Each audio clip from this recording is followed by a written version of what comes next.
Good morning, everyone. Welcome to the Modern Market, where every day we discuss everything to do with the modern market. That is the crypto market, the NFT market, and the James Wynn liquidation market. He's back at it again, playing with 40x leverage on Bitcoin. I think we're going to discuss it all on the show today. We've got Bitcoin. This is what's up for discussion. We've got Bitcoin at just under 105K. There are big liquidations over the weekend and a little bit of reports of unrest in the Trump and Xi negotiations with China. Got DEXs hitting 25% of global spot crypto trading volume in May, which is more than $410 billion in spot volume over that month. Curious to hear Brad dive into some of those details a little bit later in the show. And finally, Moonbirds were acquired by Orange Cap Games. NFTs were up almost 80% on the week to 0.85 ETH. We will also be discussing general price action and our general thoughts on some opportunities that are available to us over the next couple of months. And I've got Legendary in the co-host seat. I've got Brad in the co-host seat. But before we get into it, just a reminder, friends, nothing that we say is financial advice. This market is very, very risky. We don't know anything for certain. So please do proceed with caution. Exercise your own judgment at all times. With that out of the way, Legendary, it is Monday. It's the 2nd of June. You no longer have the option to sell and go away in May. So it's the 2nd of June. How are you doing? How are you feeling? GM, that means I am stuck with my bags. We had a call last night, and we kind of both concluded after the loud TGE, it started to feel a bit like summer holidays. We are still doing business as usual. We still have obviously our place on Hyperliquid and other things that we are looking at, but it feels a bit more relaxed than, let's say, the last 3 to 4 weeks, and I kind of like that feeling. Do you know what it was? It was like I don't know if you have those days where you are, but like the day school is out, the kids come back into school to like mess around. There's like a bit of a party atmosphere. That's what the loud week was. You know, most other people probably getting a bit annoyed about it. Now school's out. School's out. Loud is over. Time to reassess. I'm going to be talking about some of that assessment a little bit because I wrote a bit of a longer post on it earlier today. But Brad, want to come to you here. Did you get a similar sense there? You feeling the summer vibes coming in? Going to be chilling out a bit more? What's the play? You know, yeah, like I don't think it's the summer vibes things. I think it's just like everyone worked so hard and like everything was so chaotic for the loud thing that now it probably is just back to normal and people are just like, whoa, man, that was weird. That was wild. Like that is fucking whatever. So it's like, I think outside of just like the post-coital like release that we just got, it's probably just back to normal. I would imagine, give it a week or two, like we'll start seeing some numbers move some stuff. But like selling May is a reason because like summer comes around and people get distracted, right? Like that's the whole like thesis behind like summer months are slow anyways, because everyone's kind of just like, yeah, let's enjoy life a little bit, let's slow down, let's go enjoy the sun. I got caught up in the sun this weekend, right? I had a nice little picnic, bike ride, like all this shit yesterday. That was fun. I also posted a picture of my ass, which got some attention on the timeline. As is tradition. It's the summer. You get it. You're getting the bod out. Yeah, gonna show that summer bod off, aren't you, Brad? And that's part of the distraction. Yeah, honestly, it's mostly just an excuse to let people come up with like bread jokes because people fucking love bread jokes. Oh, buns. Oh, toast. Oh, whatever. And like, there's a million of them. And they love it. So like, you gotta give them what they want. I think they are all appreciating. Want to bring in stats quickly here. Sam, welcome to the show with us again to start the week. You getting that summer vibe yet? Did you sell anything in May to go away? Are you going to be locked in for the summer? How are you feeling, man? Yeah, I mean, I'm not my portfolio, no, but played golf with my 8-year-old yesterday. It's beautiful out here. Play lacrosse in the yard. Like these are good times for sure. Like it. I think we're going to see a little bit of from a portfolio perspective. I'm just too lazy. I just kind of do what I got. My man. That's yeah. Brad can empathize. That's me. I'm still sitting in that perps position. Okay, I was like, it'll be fine. It'll be fine. It won't be. It won't be. It won't be. All right, good stuff. Nice to check in. I think, yeah, I'm looking forward to the summer. I think feeling good about the summer, feeling good about the bags that we're already in. You can't sell anymore because it's past May. That was your opportunity. Now you're in it. If you're locked in, you have to stay locked in now, as we will. How nice of hype to like really catch everyone at the end there, and like everyone's like deploy your capital, like deploy your capital, catch up to this trade, and then like you know what? All right, now we're just gonna bleed for a couple months. Have fun. Yeah, it's the summer, isn't it? Should have timed it. Should have timed it better. Yeah. Saved 30%. So I think like now I can like really save myself for like whenever I think it's bottomed over the next 1.5 months, 2 months. For sure. Absolutely. Look, let's get into the price action to get us through with everything else that's been happening in the space over the past 24 hours. We've got Bitcoin pretty much flat about 104K. That sounds down, to be honest, but maybe it's not in the last 24 hours. Around 104K. ETH is also flat around, what? 2.4? Why is there a 4 in front after 2 now? Okay, that doesn't sound very good. Down 3% on the week. XRP is flat at $2.15. BNB is flat at 6.52. Solana is up 1% to $153. Checking into our other favorite alt majors, Sui is up 1% to $3.27.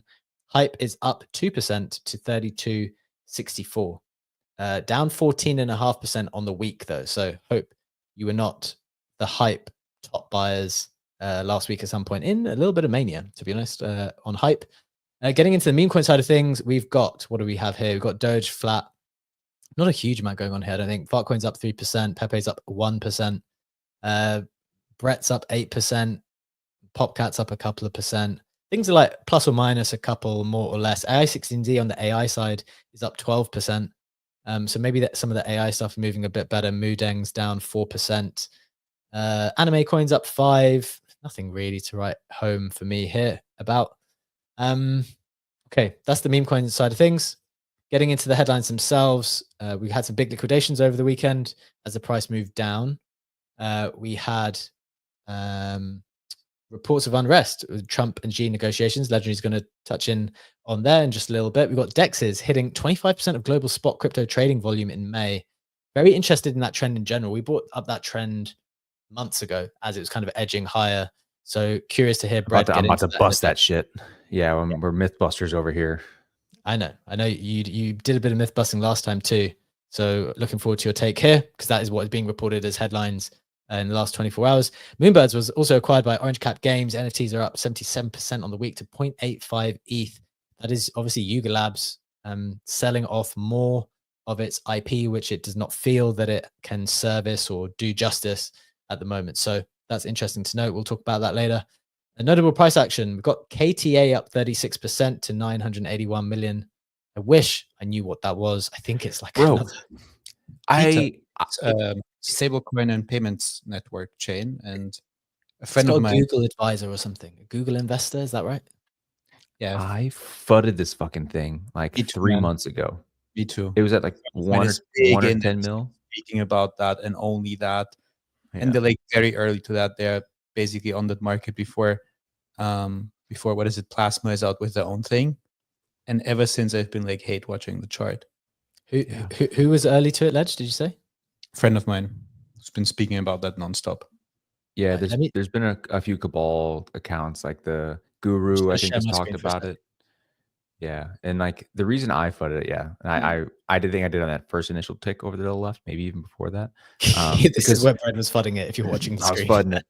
Yeah, like not great. Maybe honestly, I think before that. Yeah, and it was because like, so one, the founder that I was aware of, like the account just looks fucking scammy. They're using hashtags. They're like doing all this stuff. They deployed a token on mainnet or on base before doing any of this shit, right? So like they were doing things that just did not seem right to me. The bull case that everyone came back was like, oh, but the co-founder, not the person who was like the scammer, who was like, he had a lot of bad rep. He had a history of like not doing things the best. The other guy, the technical CTO guy, was someone who had a lot of, he was a core developer of Nano, I believe it was, way back in the day. Mm-hmm. And then, yeah, they had an investor from some Google Pro. So it's like, those were the bull cases. The scaries came from the other guy who was the scammer deploying stuff on base. The shit just like not looking organic or like natural. So either they're dumb or they're still scamming. Interesting. Okay. Well, definitely some positives there and some negatives. So I think maybe some further research here. We feel definitely underweight in the research department here. Kind of kept coming out of the blue. It was we did report on it a few other times as well, because the charts looks beautiful. If you're looking at the chart on screen, like as recent as 10th of March, it was around 10 cents. Now it's basically hitting $1. So that's a clean 10x from. What's the FDV on it though? Like where are we sitting? It's at 980 FDV, market cap almost 400. So yeah, 40% ish circulating. Yeah, I think most of crypto traders probably missed that from what I can tell. But interesting to note. Okay. I'll stop sharing mine, Ledge, if you want to go back to the other one. Getting into some other action. Hyperliquid trader James Wynn's Moonpig coin is down 16% to 33 mil. In separate news about him, he said he'd given up, but he is now back at it. I think he's now 40x long on Bitcoin. And as soon as he did that, everyone started hunting him, and he's now complaining that someone's hunting his position. So it might get liquidated again for like another 100 Bitcoin. I think that's how big the position is. Cookies up 17% to 255 mil FTV on the continued InfoFire wave. Launchcoin actually bounced 12%, but it's down to around 125 mil FTV. Obviously, it went as high as like 300, in the wave like a week or two ago, something like that. Ledge, anything going on the NFT side? What is going on there? Yeah, absolutely. We do have a bit of movement and action on the NFT side. We obviously have the main headline, which is to do with Moonbirds. I'm not going to touch on that.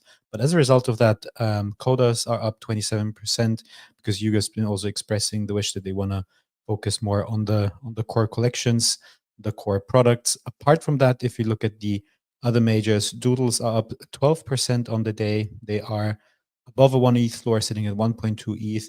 So they had a bit of a strong bounce back over the last 24 hours. But that is not really the case for the other majors. Pudgy is up 1.5%. Azukis are down 3%. Bored Apes are basically flat. They are down 1% only over the last 24 hours. Mutants haven't moved on that news at all. And the only other collection from the bigger ones which had a significant move is the Kaito Genesis, the Yapibaras, which are down 10% on the day and now are under the 3 ETH floor, sitting at 2.8 ETH. Okay, interesting. Has Kaito, the token itself, moved down in line with that? Or interesting. You know how sometimes the NFT and the token are like often tied together. So NFTs are down today, whereas the token is up a couple of percent to $1.90. What are we touching? What are we touching on that? 190. It's 190. Yeah. Oh wait, 1.9. Yes, the dollar. Fuck. Okay. Where did you long it? That's where my perp is. Yeah, it's like 215, I think. Okay. Yeah. Painful start with Kaito. Not a good start. No. Not a good start. Okay, getting into the rest of the roundup to get you up to speed. A few other interesting bits of news around space. Got CZ suggesting it's the right time for someone to launch a dark pool perp dex. This was in response to a post by Jeff from Hyperliquid on why transparency is actually better for dexes. Obviously, both people probably talking their book a little bit. Palmer Luckey, CEO of defense tech firm Anduril, set to lead financing round for new stablecoin Atticus with a reported valuation of 1 to 2 billion. I thought that was very interesting. Obviously, Circle are trying to IPO pretty soon. I think the valuation was 6 to 8 bill, wasn't it? And you've got Plasma coming out soon as well, doing their ICO at a 500 mil FDV. So more movement on the stablecoin market there. Metaplanet buys another 1,088 Bitcoin for $117 million. South Korea's presidential candidates about to legalize spot crypto ETFs. DK's day and night. This is good and then sad news. DK, a very prominent NFT artist, sold a bunch of auctions for a total of 34 ETH, but the funds were locked in the contract by mistake. I think they put the wrong address in as like. How are you still doing that? And DK's been getting quote unquote only for 2 of the 4 auctions, I think it was. Oh, okay. So not the full amount of like 90 grand then, but still not ideal. Not ideal. Also on the outside, Hivemind Capital purchased their first Beeple 1 of 1. Time, the future of business. I just went to one of their events in London like a couple of weeks ago. Interesting to hear. They're the ones who are building out Lightyear which is this kind of new platform to improve liquidity on the top end of digital art. So interesting stuff that they're doing. They've been acquiring all kinds of pieces, but they're also building in the space as well. And then on the social side, Infinex revealed season 1, week 2 leaderboard now live. It covers both weeks 1 and 2. Aptos announced the top 150 Aptos Yappers will be competing for $100,000 rewards monthly. That sounds pretty enticing for anyone interested. And then Elon Musk announced the new XChat is rolling out with encryption, vanishing messages, and ability to send any kind of file. I cannot wait for XDMs to just get better than whatever dumpster fire they are now. Like if they can get better, I'm super excited about that. Do you have some people? I saw some people had it. They had access to it. Really? Sansa was Sansa had it for like a week, and someone else had it for like a week before that. Said it was like really slow and laggy, buggy, kind of like why everything's been getting wiped the last week and a half. But some people are getting beta access. I have not seen that I've had access, no. So I'm very, very hopeful that significantly improves the X experience on the messaging side, at least. Okay, that's the roundup. Before we get into the main headlines today, boys, what is interesting us? I definitely want to bring up. In fact, I'll give you a shot, Ledge. I'm going to give you a shot. What's interesting you? I find the Anduril news pretty interesting. Anduril, again, you said it. It's a defense tech firm. They're actually focusing on autonomous weapon system, integrating AI on the battlefield, and seeing a push from that direction coming to have their own stablecoin is interesting. I don't have any further information on that, but it's not something I would expect it necessarily to see happen, especially that quickly. Yeah, let me tell you some more about it then, if that's what is interesting to you. Stablecoin startup Atticus nears $2 billion valuation. I'm trying to find some extra stuff. They're currently in stealth mode. They're aiming for a valuation between 1.5 and 2 bill. Palmer Luckey, as you said, is the CEO. Quite charismatic kind of tech founder. Yeah, he's very eccentric. Yeah, he's good value to watch, like his interviews, right? Yeah. Yeah, he looked. I mean, I remember because he's been on Wonderkin, right, for a long time. This young guy doing whatever. I saw a video of him over the weekend, and he's like, he's got a soul patch and like a mullet, wearing like a Hawaiian shirt and shit. Like, he's not the Palmer I remember. He sold. It was what was the VR part that the VR team that Facebook bought? Yeah, I remember him doing something with Meta. Yeah, it was like the Oculus. It was Oculus. So I think I'm pretty sure. I don't want to make stuff up just completely out of nowhere. I'm pretty sure it was him who sold Oculus. Really? Although I'm sure someone can correct me in the comments if that's incorrect. So what else is there? The latest funding round. Okay, so there's not actually any more news, Ledge. Sorry about that, but very interesting person getting into that business. Yeah, he was the founder of Oculus VR. Yeah, and he sold it off to Meta. That's what I thought. Okay, Brad, you hit us with what's catching your attention before we get into the main stuff, and then I've got an interesting set of opportunities to discuss. Yeah, honestly, it was a pretty slow weekend for me, and like everything, like I got blown out by the Kaito thing on that timeline, so it's like nothing there really jumped out at me as like a thing to latch on to. Okay. Let me go into this post that I did then earlier today. Me and Ledge, as we discussed, we've been chatting about our portfolio chats. Me and Ledge have like a maybe 1 hour, 2 hour chat every week now at the moment. When the market seems to get more interesting, we kind of turn those back up and just chat about like what we think is going on. I did one of these posts the other day, did really, really well. And this is a kind of an update to that. I'll share my screen as, I don't even know if we need to share the screen, but I'll do it anyway. I just thought like my general takeaway from the call is that I'm like super optimistic. And I woke up so I was super optimistic leaving our call yesterday, Ledge. And then woke up today and like people complaining about, I don't know, someone buying a token before other people and someone else like bull posting it within 2 minutes. And it's just like, none of this is relevant to anything. Like, it's just so unimportant for me to be focusing on these types of activities, behaviors. Like, you can't control, this is my view anyway, like you just can't control what other people are up to. Are they front running you? Probably. Are there people front running you in other stuff anyway? Probably. Are there people better positioned with better information than you at all times? Also, probably true. I just don't find it that interesting or helpful to be focusing on other people's misdemeanors in the space. Look, I think it's fine to call it out every now and again, fine. But when it leads into like a general, like cynicism of the space, I think it can actually be, there are many things to be cynical about the space. I don't disagree, but there's also a load of great things that have happened this cycle. I mentioned hype that's happened this cycle. I mentioned Pendle, which happened this cycle. I mentioned Athena, which has happened this cycle. There's been like some great innovation. It takes a lot of shots on goal to get some of those positive things. And I think even now, where we are now, there's still things to look forward to. So some of those things will be like, okay, well, Athena's already happened. How, I can't get exposure to that. Okay, well, so this is what I wrote out for what I thought was still offering a great deal of opportunity in literally the next few months. So I still think Hyperliquid is a monster.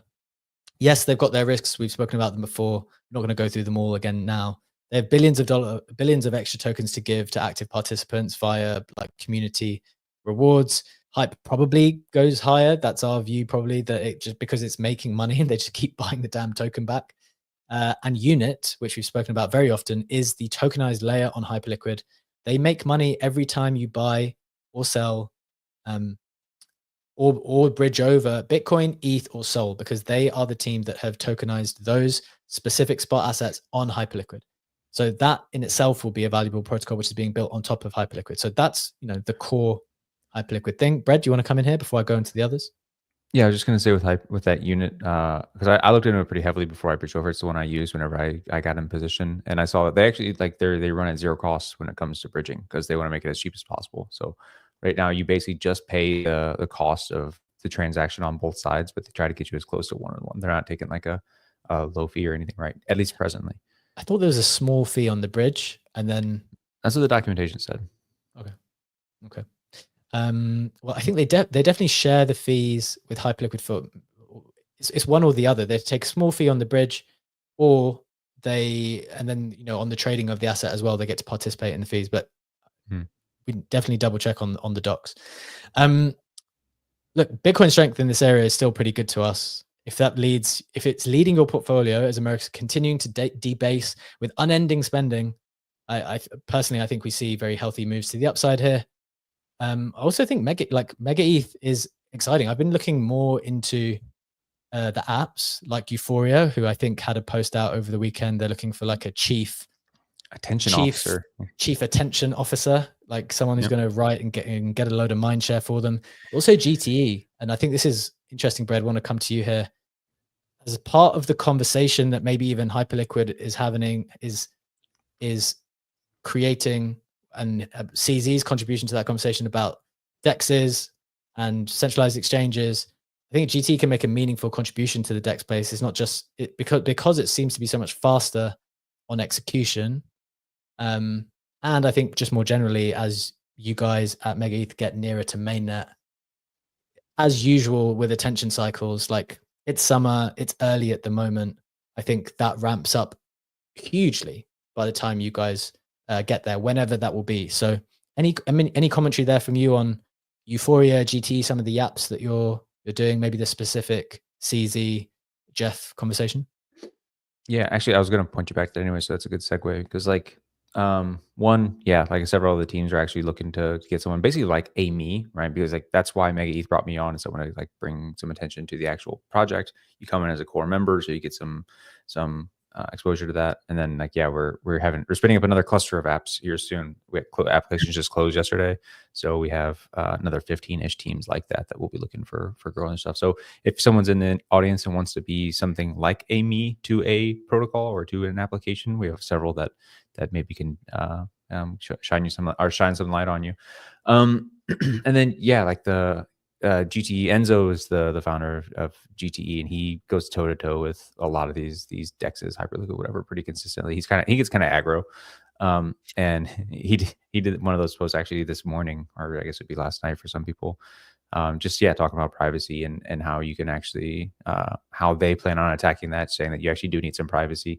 Their main thing, and which basically is derived from the chain, like right, if you think about how all of these things work, right, the lag time of like the oracles on chain, every millisecond you get from the oracles actually be able to update on chain is basically an arbitrage opportunity. So the faster the chain, the bigger the gap to other slower chains of like on-chain pricing. So there's always, because we are going to be the fastest, right? Hyperliquid, everyone loves 70 millisecond block times, right? So like 70 milliseconds is like their lag time between Oracle updates, roughly.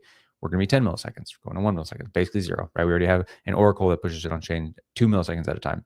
There's always going to be an arbitrage opportunity in favor of Mega ETH right now up to 60 milliseconds. And, you know, as we shrink, it'll be even more. So it's like, there's always going to be an arbitrage opportunity directionally pointing towards Mega ETH as the thing that is the more accurate pricing than everything else in the world right now on chain. So like there's an opportunity there for some of these financial primitives, GTE being the DEX that we've incubated, but also we have Perps platforms. We have a WCM just came out. It's another one that's kind of doing the same verticalization stuff. That should have a distinct advantage over these other chains just by way of like the actual technical fundamentals of the actual chain. Has nothing to do with the product. It's just the chain's faster, therefore the ARB is in favor of us. So I'm excited to try to push people to kind of innovate in that space. Yeah, exactly. I think that's, you know, to simplify it down for the people who are least technical, it's just as you said, it's like it's just faster. It's faster than everything else, and therefore it has all of these potential consequences. So I'm super excited to, and I think other people will be really excited about that as well. It's definitely going to attract more attention and activity. So when the time's right to play around there more. Any clue on timings there, Brad, for people like for mainnet? Yeah, Q3. We're a few months out. Cool. Awesome. So yeah, I mean, so to the extent of we're talking about opportunities in the next few months, that's, you know, right in the lane, right? So positioning yourself, thinking about how to do that, I think is a smart thing to do. I'll just run through the last few ledge, and then I'm going to come to you for maybe just a general reflection on these. I said Plasma ICO is cool. It's 500 million FDV for the Tether chain. That's my branding putting on top of it. I've seen some other people speak about it in that same way. We've spoken about it on the show before. They're gunning for Tron, aren't they? I mean, I know Tron is one of the top 10 coin, but they want to take all stable coins and put it on their chain. And the way they're doing the raise is kind of interesting because everything that you put over in order to try to participate, you only get it back as USDT on their chain. So even the raise itself is going to be this transitional moment to take whatever your dollars are currently in and try to get it into USDT on their chain. So whether you or not you participate in your allocation, that's like part of the movement. So go on. Just like just looking at because like that is Tron's only value prop, right? They try to do the sun pump thing for like meme coining for like half a day. It fucking went up and down over the course of 24 hours, and now it's gone. Like it's generating like $7 in fees a day. But if you look at Tron today, like the token's doing great. It's just kind of been like a slow climb up. If you look at the actual TVL, it's a little bit going sideways, but the chain fees, like the actual usage, mostly for USDT, which is where a lot of the USDT actually resides, is in Tron. It's just been up and to the right since 2021. Like it's insane. They're generating roughly, is it $2 million a day right now? Roughly $2 million a day in chain fees. So like if we're moving towards this world of like, bro, you got to do a little bit of a DCF on these L1s, like it's doing better than most chains. And it's actually not that, like technically it's not great. That's like, you know, high cents in fees, which is relative to all the L2s, everything else. Like it's not awesome. So if Tron is going to be the one that like shoots, there you go. So like you see the TVL and then the fee overlap there. It's been a slow grind up. So if Plasma can just suck all that out, that's a huge win. Like just totally taking that over. Completely agree. One caveat, because obviously this was all quite nuanced. They are going to be sending USDT transfer fees to zero though.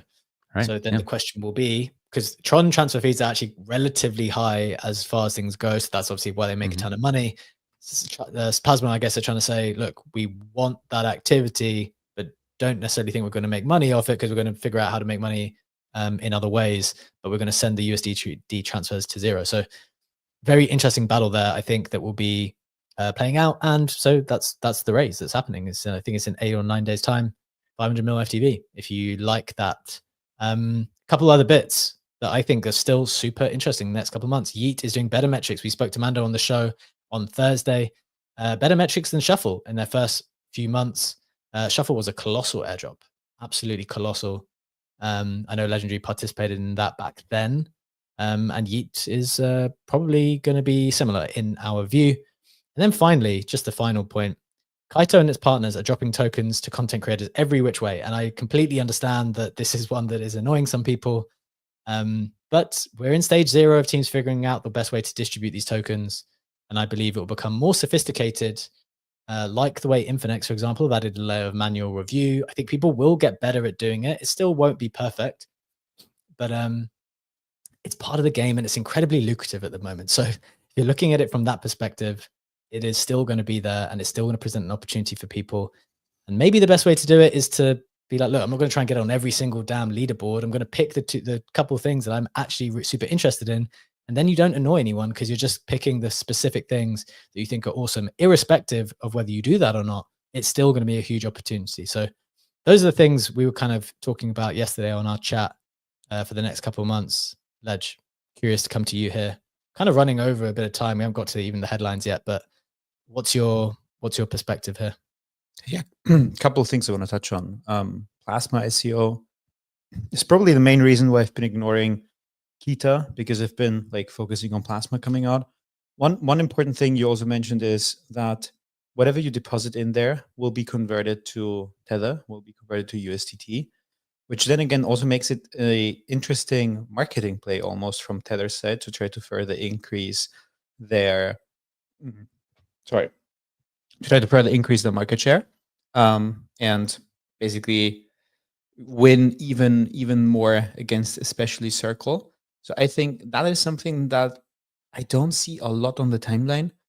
I think there was a bit of a like Plasma wave when they had some of the announcements, whether it was the raise with Founders Fund or some of the partnerships that they had, but I just don't think it's there yet in terms of broader awareness. And to the point that Brett said, on the one hand, yes, coming for Tron, absolutely agree with that. This would be the reference to be measured against.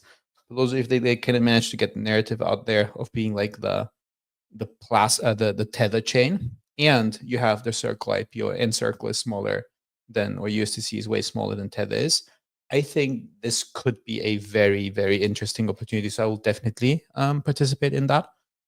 Then the other thing I wanted to touch on is the Kaito stuff.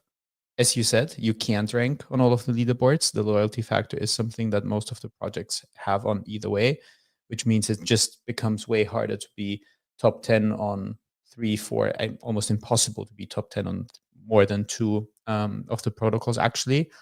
And I feel like that this is something that has been missing in the Laudio discussion a bit. When Laudio had a mindshare of like 72, 73%, that meant it was almost 4 times easier to rank on any of the other leaderboards because so much of the mindshare was dedicated to farming Stay Loud.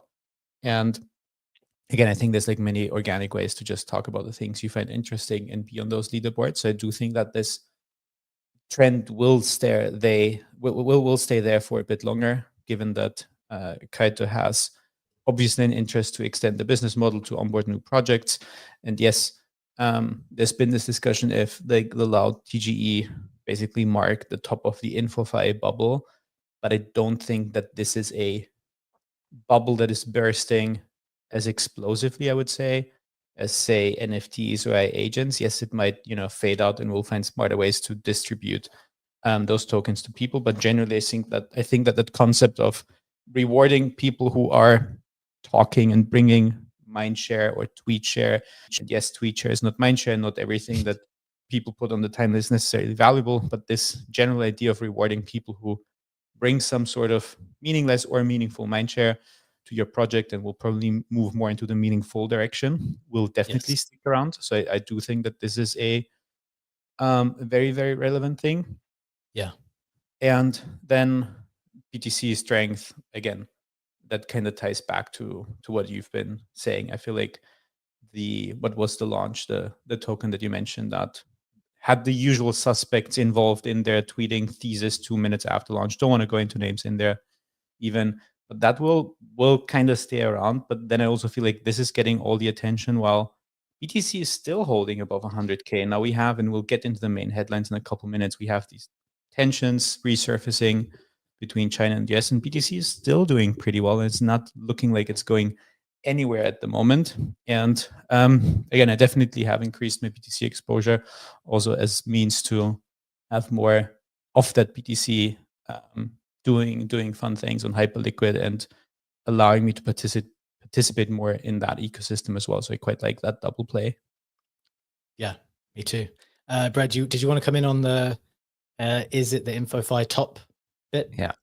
I'll speed run 3 things. One, this is actually total outside of that. One, I forgot to say that Maggie's Twitter account got hacked this weekend, and I actually ended up with the token that they launched because they did it through Boop, and I'm a Boop staker. So like they hacked our COO. She has delegation rights to our main account. So they launched a shitter on Solana and announced it on our main account, and then it bonded. They ended up getting like 20 grand out of it. And I now, because I'm a Boop staker and it graduated from Boop, I have that token, which is ridiculous. So it's in my back pocket as a memento. Nice. 2, we were lost it. Shit. I lost InfoFi top. No, dude. Still got a chance. Still got a chance. I was going off beast. I can't. Yeah, go for it. You still have the chance. Off beast. Okay. I mean, there were meant to be 3 things though, Brad. That you only got. I know. One. I lost the last. You lost the second and the third. Yeah, I got too excited. It was the drama stuff. That's what it was. It was the drama stuff from one, because there was 2 things. One was the creator drama around Laudio. There's huge like debate over the weekend and stuff. And I did the same thing. I saw it. I almost got engaged in it. I was like, I don't want to touch this thing. Like it's so tangential to everything that we're talking about. It's like, why the fuck would I even get in the mud with this stuff? So like, avoided it, which was the exact same thing that I think was kind of tangential to another topic that Legendary was talking about, where just like you see it happening, you're like, yeah, all right, why are we here? And move on. Time to focus, guys. So much stuff to be optimistic about. It's like all this stuff, and not just optimistic about in a philosophical way.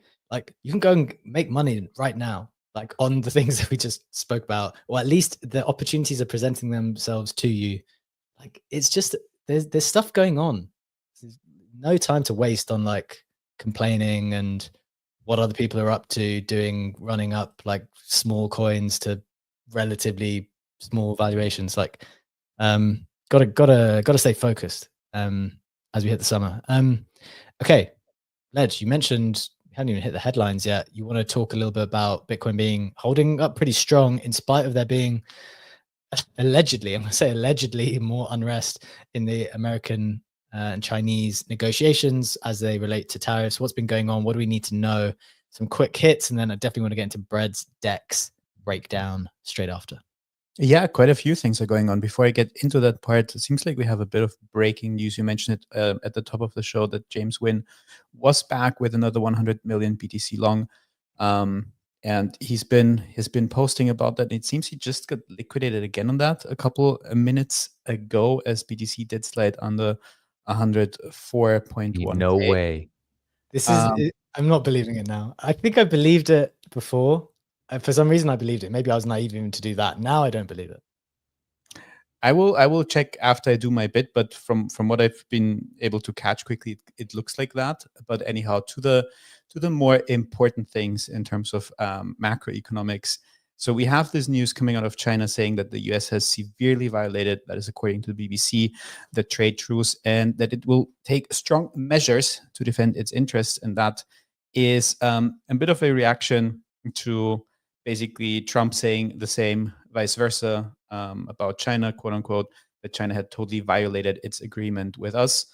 So this is the truce that they had struck in May at a meeting in Geneva, where the tariffs got lowered from 145 to 30% on the side of the USA, and on China's side they got lowered from 125 to 10%. Sorry, and now these tensions have been increasing a bit as both sides have been claiming that the other side is not respecting the terms of the truce that have been agreed.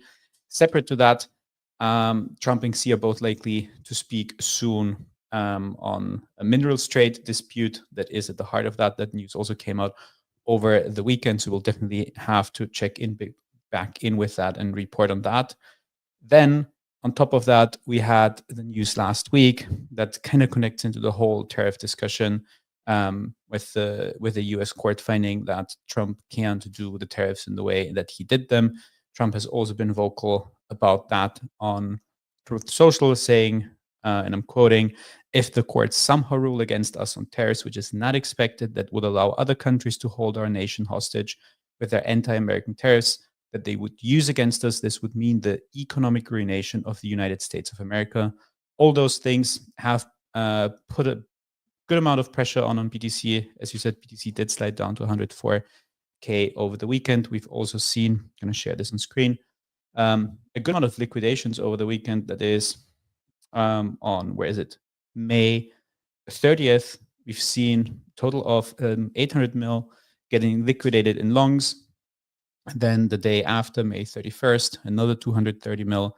And then yesterday, June 1st, quote unquote, just another 90 mil. So definitely the strongest peak there on Friday, with almost $1 billion being liquidated in longs for Bitcoin specifically. Good stuff. Appreciate the summary. Is something going wrong with the audio there? No, I can hear you. Okay. Good stuff. Appreciate the summary there, Ledge. As you said, we kind of asked this question to Mando the other day as well, right? On the show. Are we interested in the tariff conversation anymore? Like, is it going to have any effect anymore? Because obviously, materially, it is. You know, if they go ahead and things actually happen the way that they've been described, even though they're far reduced from what they were, sure, it's going to have a material effect on the economy. Something that's relatively big has to be digested. But his general position seemed to be something like a lot of the aforementioned promises made pre-election are just not coming to fruition. And so from that perspective, if you think about any type of spending control, I think he probably focused on that. Maybe there were a couple of other aspects too. It's just not happening, is it? And so for that reason, he seemed to be quite relatively bullish. Bitcoin and gold, I think. I don't want to put words in his mouth. I need to check back, but I think that was the take. That's kind of been our view as well. We've been writing about that and talking about that as well. Any further reflections there, Ledge?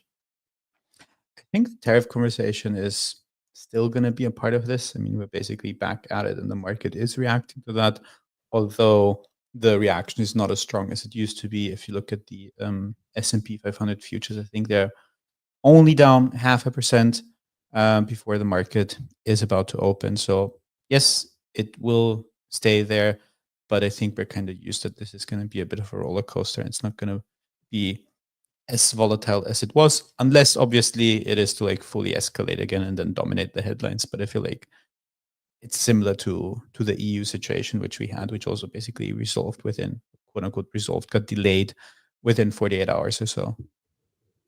I think so. I think there'll be a little bit more frolicking in the summer. That's what's going to happen. A bit more frolicking in the summer, nothing material. I'm just not too concerned on that specific angle at the moment. I think things will eventually get smoothed over.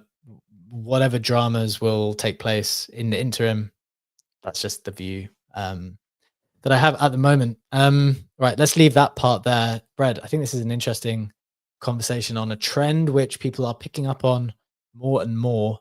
DEXs have hit 25% of global spot crypto trading volume in May. That's more than $410 billion in spot volume over the month. What is your commentary here? What do we need to know? What is your thought on that? Yeah, I handed over a couple of links to Legendary. So just the basic headlines is, yes, DEX hits records, 25% share of spot trading volume against DEXs in May. Like there's not much more to dig in underneath that, other than just like this specific outlet is saying, hey, look, we see that the ratio is the highest it's been in a long time. Ooh, this is exciting. Okay. So like, and they're like, oh, they then ascribe a bunch of things after that, like, oh, trust is being transferred on chain. It's a better, superior technology, all this stuff, right? I was a little skeptical. So I said, okay, let's see if we can find some of this data. I then went and looked at DeFi Llama and said, okay, I want to see how they are tracking DEX volume. And as you can see, right, like here, it's not a ratio, right? What they were showing was a ratio. So it's like, oh, 25%. Like, okay, is everything down and the ratio is just shifted? Is like, what's going on? And you can see recently, like, we're not even at all-time highs in DEX volume, which tells me that, like, you know, maybe it's not even necessarily a fervor, but it is high. It is higher than often. It's like, okay, cool. Not all-time highs for DEX volume for us, but it is percentage all-time high, which means like, okay, maybe some attention has shifted to this. So then I said, okay, now where is this stuff coming from? And that's where I went in and saw like the different sources of like which chains are taking place on. And then zoom in on the like, or you can close the timeline bar a little bit to the right if you just drag that thing on the bottom. Yeah, there you go. And you can see BNB is the one that makes up the vast majority of recent volume. And you can see like it is ridiculous how much they have sustained this last, quarter, right? Month. Look at how big it is, right? It's like almost double its previous all-time high. It sustained it for a little bit. And, like it or not, BNB is kind of known as the crime chain. So then I went to actually Dex Screener. I started looking at tokens that were generating a shit ton of volume. And it's basically a wasteland outside of like one or two tokens that are generating insane amounts of volume. So, and I'm talking like one is doing 500 million in the last 24 hours versus the next one, which is doing $500,000.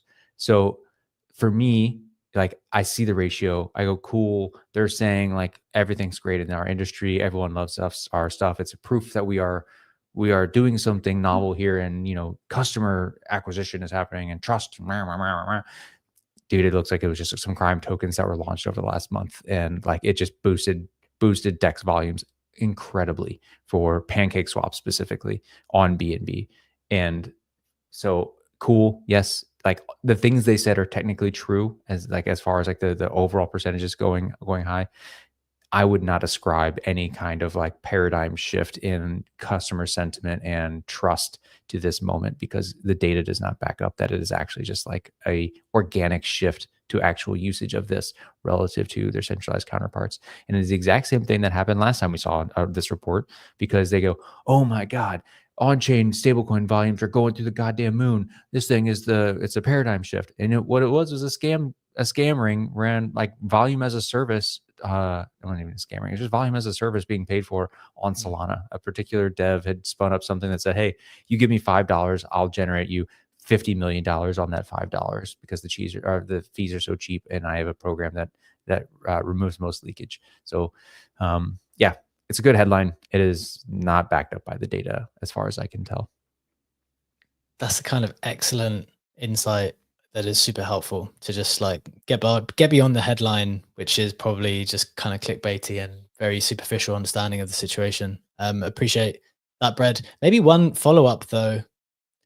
So would it also be unfair to say, or incorrect to say, and assuming that we're categorizing Hyperliquid as a decentralized exchange, they are eating into the Binance market share also, right? So there is some type of correct, but that would be a separate headline because they're perps, and that like I looked to see if they were considered in this. This is DEXs, right? So it's like at least as far as like as what's going on here. Now there are some dashboards where you can actually see the perp volume and like where that is getting pulled into, and yes, Hyperliquid is growing its market share, but it's still like roughly 10 to 15% of total volumes. So like even on that thing, yes, they're growing. No, it's not getting to the point where it's like a sizable portion. Perfect. That's the exact answer. 10 bill 24-hour perp volume for Hyperliquid roughly, and Binance is at 84-ish. That's roughly the ratio. Yeah. I mean, they buy Bit and all those other ones too. Yeah, of course, they pulled one exchange. Yeah. They've definitely been making strides there. So they are eating into it, but as you said, still not. They're eating into it. Good differentiation there. So that's the perp side. Okay, we have just a few minutes left. Moonbirds have been acquired by Orange Cap Games. If you're unfamiliar, Moonbirds was an NFT project launched by Kevin Rose and the Proof team back a few years ago. It was acquired by Yuga Labs not so long ago. I can't remember exactly when. And now it has been sold by Yuga Labs as they kind of continue to clear out various IP that they have accumulated over time. They've sold it to Orange Cap Games. If you're unfamiliar with Orange Cap Games, they are the team led by Spencer Ventures, who's an investor in the space, NFT investor, very big Pudgy Penguin investor. And he's created the Vibes TCG, which is leveraging the Pudgy Penguins IP as part of a card game. He's got a lot of history in Magic the Gathering and creating these games, and he's done so with the Pudgy Penguins IP. And I guess what their intention is now is to branch out. As they say in this announcement, which was announcing this acquisition, they said that their journey began with Vibes, which was Enter the Huddle and Legend of the Lil. So they've done 2 pack sales with using the Pudgy Penguins IP. But they have they said it's always been their ambition to work with more IP properties and do more types of activations. At Orange Cat Games, they believe in building things that people want to use, collect, and talk about: real products, real players, real community. We have one clear message to deliver. Orange Cat Games is an ecosystem of people who want to believe in something. And that's kind of where they're going with this. Another interesting point: as part of this deal, we have agreed that the future on-chain components of the Moonbirds IP created by us will exist either on a mainnet blockchain, or if it's on an L2, that the only L2 we would consider will be ApeChain. So maybe that's a little part slice they're of an L3. Pardon? They're an L3. Yeah, they're an L3, but close. Close enough. That wording didn't make it in. So that's the acquisition, boys. What are we thinking? In terms of the NFT price, it really rallied, up almost 70% to around 0.85 ETH for the Moonbirds themselves. I think the Moonbird Mythics, which was another collection, kind of rallied a bit. They were much cheaper. They're around like 0.1 ETH or something like that. Any reflections here? Legendary first, then coming to Bread. What do you think of? I guess there's 2 ways to look at this, right? There's the acquisition side for Orange Cat Games, and then there's the Yuga Lab side, which is like just shedding all of this IP. They've sold CryptoPunks, they've sold Moonbirds. Am I forgetting? They had so many, they keep selling everything. They've sold other things as well, right? I can't even remember now. What's your take? Heavy Metal, I think, was the other one. Yes, They have. Well. Yeah. Small take on the price action. It's very lovely to see that the price only started to pump after the announcement, which is unusual in crypto, especially when it comes to those kinds of M&A news. We typically see prices rallying before the announcement, so it's lovely that this was not the case here. And you actually have had enough time to buy in. If you look at the price action, you digested the news within a couple of minutes, first 30 minutes or so, you still could have bought in and basically profit a lot on the way up. I think it's interesting from Orange Cap Games, from Spencer's perspective, from an IP's perspective specifically. Obviously, they are a massive investor in Pudgy Penguins, but still, it is not their IP. They're working with someone else's IP, and they are building the game based on that, which works out well and makes a lot of sense to do that. But I think it's then also interesting to think about how you scale that business and how you maybe want to expand cross IPs. I think it's quite early to see this happening, because I don't think that Orange Cap Games is already like extremely prominent with the Vibes TCG game on the timeline. I mean, obviously the Pudgy community does know it, so maybe it is specifically done in such an early fashion to also expand on the general awareness of the Vibes game that they're building on the one hand, and on the other hand to basically have in-house at least one IP that they actually own, and not 100% relying on building on someone else's IP, which I don't know what contracts and terms they're working on, but obviously there has to be some sort of usage rights for the license. And if that were to go away at some point, which I don't think, but it's good to then have an insurance and have some IP in-house yourself. And that again kind of shows me that the value of those IPs in this space is still something that's very interesting. It still makes sense to acquire them if you actually have a product. And for all those reasons, I perfectly understand the move to do that. Personally, I like it. I used to have a Moonbirds PFP. I used to like the Moonbirds as a community quite a lot. And seeing them with Orange Cap Games and Spencer is something very, very positive, instead of seeing them dying with Yuga as the 12th asset that nobody gives a fuck about. Yeah, I mean, I definitely agree with that. I also had a Moonbird. It was one of my first significant profile picture purchases. Bought it for 9 ETH on the day, watched it run up all the way to 38. I thought it was the best NFT available at the time, and therefore I did not sell. Watched it come all the way back down. I think I sold around 15, maybe around 15, which was a great decision in the Good end. trade. That's a great trade. It's a good PSP. Exactly. In the end, you just can't look at the top number, can you? Especially when people were held further and now under 1 ETH. But I completely agree with the sentiment. This thing about IP, we met a lady in Dubai, Legendary, who's like working on with IP brands, helping them create physical. What's the way to describe it? The physical.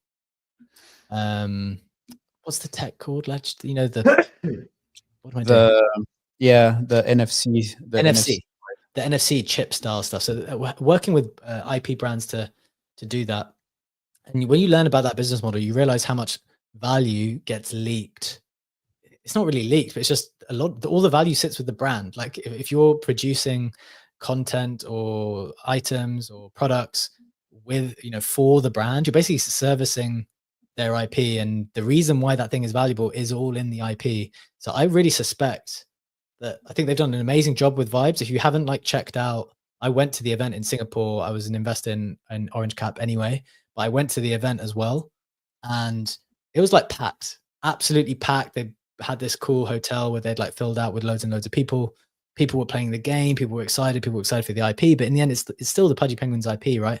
And I don't know the technicalities of how the value accrues, but I suspect owning the IP yourself and then building that, you probably, I would bet, can kind of count on keeping more of that value than when you're building that for someone else. So that would be my take there. I'm going to try and get Spencer on the show in the next couple of days if we can, if it's not too early for him on the East Coast. So I'll try and do that. I think that'll be an interesting conversation. That's my take. Brad, any fun take there on that stuff?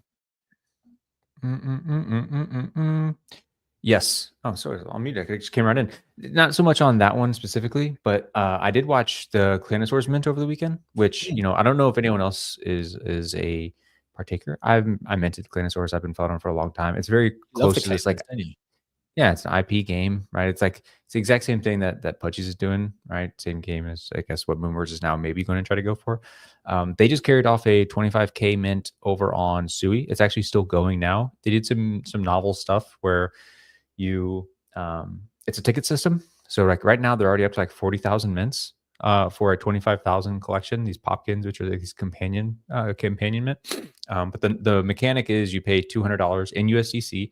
So it's in a stable coin, and they basically, once everyone's done minting, they're going to raffle. And if you did not get one of the 25,000, you get your money back. So you're buying a $200 ticket.